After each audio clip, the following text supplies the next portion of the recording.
함께하는 따뜻한 오늘 큐티온. 천사가 이르되 왜 놀랍게 여기느냐? 내가 여자와 그가 탄 7머리와 10뿔 가진 짐승의 비밀을 내게 이르리라.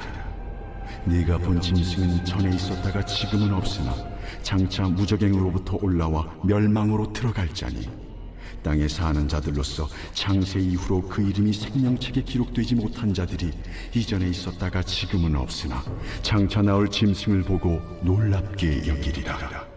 지혜 있는 뜻이 여기 있으니 그 7머리는 여자가 앉은 7손이요 또 7왕이라. 5은 망하였고 하나는 있고 다른 하나는 아직 이르지 아니하였으나 이르면 반드시 잠시 동안 머무르리라. 전에 있었다가 지금 없어진 짐승은 8째 왕이니 7 중에 속한 자라. 그가 멸망으로 들어가리라. 내가 보던 10뿔은 10왕이니 아직 나라를 얻지 못하였으나 다만 짐승과 더불어 임금처럼 한동안 권세를 받으리라. 그들이 한 뜻을 가지고 자기의 능력과 권세를 짐승에게 주더라. 그들이 어린 양과 더불어 싸우려니와 어린 양은 만주의 주시요 만왕의 왕이심으로 그들을 이기실 터이요.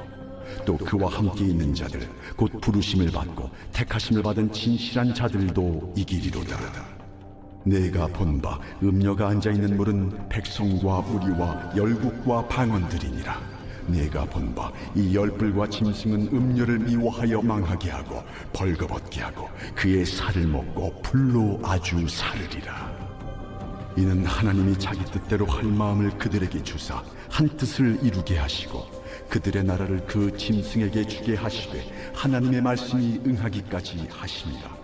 또 내가 본 그 여자는 땅의 왕들을 다스리는 큰 성이라 하더라.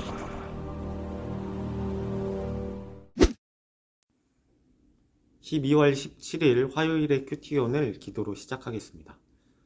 사랑과 은혜의 아버지 하나님 감사합니다. 새날을 허락해 주시고 말씀 앞에 서게 하시니 감사합니다. 이 말씀이 내 안에서 살아 숨쉬며 내 삶을 인도할 수 있도록 역사하여 주옵소서. 감사드리며 예수님의 이름으로 기도합니다. 아멘. 오늘 본문 말씀은 요한계시록 17장 7절부터 18절까지의 말씀입니다. 계시록을 연구하는 사람들이 가장 빠지기 쉬운 함정은 계시록의 상징들을 낱말 맞추기 형식으로 푼다는 데 있습니다. 이런 사람들은 오늘 본문에 나오는 10뿔을 유럽 공동체 중 처음 열나라를 가르친다고 해석하거나 근거도 없는 숫자 계산으로 시한부 종말론을 주장하기도 합니다. 이 책은 앞으로 속히 될 일을 말하므로 이 세상의 고통 가운데 있는 성도들에게 위로를 주고 임박한 심판의 때를 준비하도록 쓰인 책입니다. 즉 말세를 사는 성도들을 영적으로 무장시키기 위한 책입니다. 8절 무적행은 문자적인 의미로 땅 깊은 곳 시면 만악의 근원인 사단의 본거지를 말합니다. 한편 우리는 무적행과는 전혀 반대 성격의 또 하나의 근원지를 알고 있습니다. 무적행이 악의 근원이라면 이곳은 모든 선의 근원이라고 할 수 있습니다. 바로 하나님이 계시는 하늘나라, 하나님의 나라입니다. 하나님이 앉아 계신 보좌는 바로 모든 공의와 사랑의 근원으로 이 우주에 있는 모든 선의 근원입니다. 그래서 사도 야고보는 야고보서 1장 17절에서 각양 좋은 은사와 온전한 선물이 다 위로부터 빛들의 아버지께로서 내려오나니 라고 말합니다. 세상은 전혀 다른 두 가지 출처에서 나온 선과 악이 뒤섞여 있는 곳입니다. 우리는 마지막 때에 영적으로 깨어있는 눈을 가지고 주변의 모든 것들을 분별할 수 있어야 합니다. 그것이 하늘로부터 난 것인지 아니면 저 무적행으로부터 난 것인지 확실하게 구별해야 합니다. 이 세상의 진정한 빛인 하나님의 지혜를 얻기 위해 우리는 부단히도 노력해야 합니다. 더욱 말씀 가운데 서서 말씀이 내 삶을 인도할 수 있도록 늘 깨어 기도함으로 기도하는 일에 힘써야 합니다. 하나님으로부터 받는 지혜는 우리가 점점 더 어두워가는 이 세상 마지막 때에 성도의 길을 잃지 않기 위해 우리를 인도하는 등불입니다. 이 계시록의 비유처럼 짐승의 권세가 거대해 보이고 그의 통치 아래 일어나는 일들이 우리 믿는 사람들에게 실질적으로 피해를 준다는 것은 부인할 수가 없는 사실입니다. 수많은 성도들이 사단의 지배 아래 있던 세상 권력에 의해 순교당했고 또한 많은 교회들이 무너졌습니다. 그러나 믿음의 신앙인들이 이런 일들이 일시적이며 한순간에 없어질 것이라는 사실을 잊어서는 안 됩니다. 사단은 언제든 우리를 죽이고 우리를 핍박할 수 있을 것 같지만 이 사단이 하는 모든 일들은 주님의 권세 앞에 아무것도 아님을 우리는 기억해야 합니다.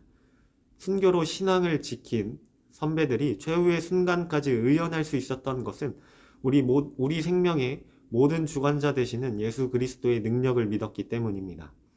오늘날 우리도 세상 앞에 당당해야 합니다.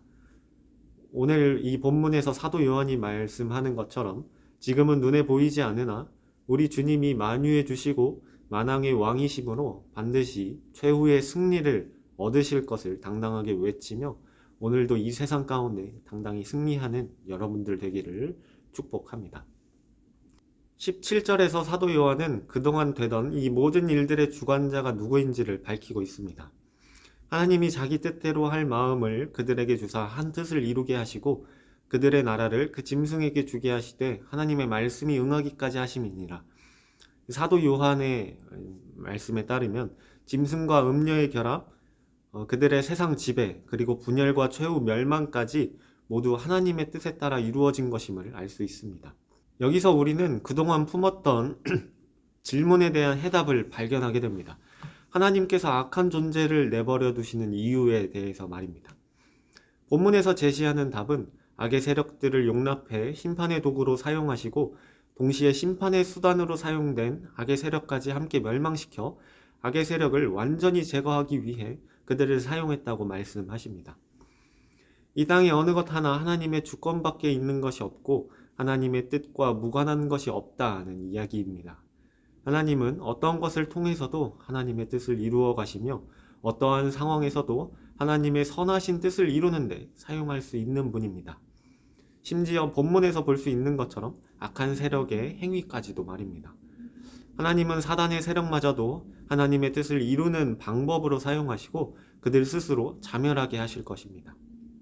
그러므로 우리는 세상의 마지막이 가까울수록 사단의 세력이 더욱 기승을 부리고 그로 말미암아 성도들은 고통을 당하고 고난을 받게 될 것이지만 그것조차도 우리를 구원하시려는 하나님의 뜻이 진행되는 과정임을 깨닫고 또한 믿고 믿음으로 고백하며 인내하며 믿음 가운데 굳게 서기 원합니다. 이 땅에 어느 것 하나 하나님의 주권 밖에 있는 것이 없고 하나님의 뜻과 무관한 것이 없다는 이야기입니다. 하나님은 어떤 것을 통해서도 하나님의 뜻을 이루어 가시며 어떠한 상황에서도 하나님의 선하신 뜻을 이루는데 사용하실 수 있는 분입니다. 오늘 본문에서 볼 수 있는 것처럼 악한 세력까지도 하나님은 활용하십니다. 하나님은 사단의 세력마저도 하나님의 뜻을 이루는 방법으로 사용하시고 그들을 자멸하게 하실 것입니다. 그러므로 우리는 세상의 마지막이 가까울수록 사단의 세력이 더욱 기승을 부리고 그로 인해 성도들은 고통을 당하고 고난을 당할 것이지만 그것조차도 우리를 구원하고자 하시는 하나님의 뜻이 진행되는 과정임을 깨닫고 인내하며 믿음 위에 굳게 서서 최후 승리로 나아가야겠습니다. 그러한 믿음을 가지고 오늘 하루 또 매일매일을 살아가는 우리 모두가 되기를 간절히 소망합니다. 오늘의 묵상 질문입니다. 비록 고난이 있어도 최후 승리를 확신하며 나는 무엇을 향해 달려갈까요? 이 묵상 질문을 놓고 더 깊은 기도의 자리로 나아가시겠습니다. 기도하겠습니다.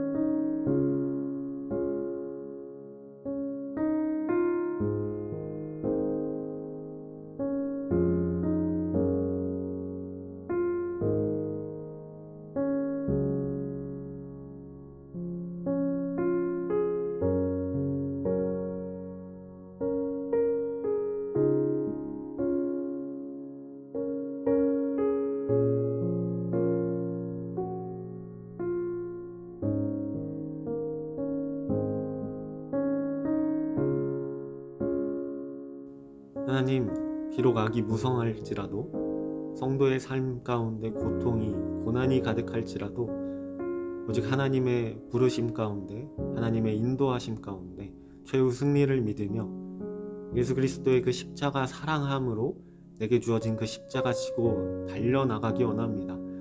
여전히 힘들고 어렵고 부족하지만 하나님 나를 사랑해 주시고 우리를 사랑해 주심 가운데 온전히 내어 맡기며 이 세상 살아갈 수 있도록, 승리하며 나아갈 수 있도록 인도하여 주옵소서.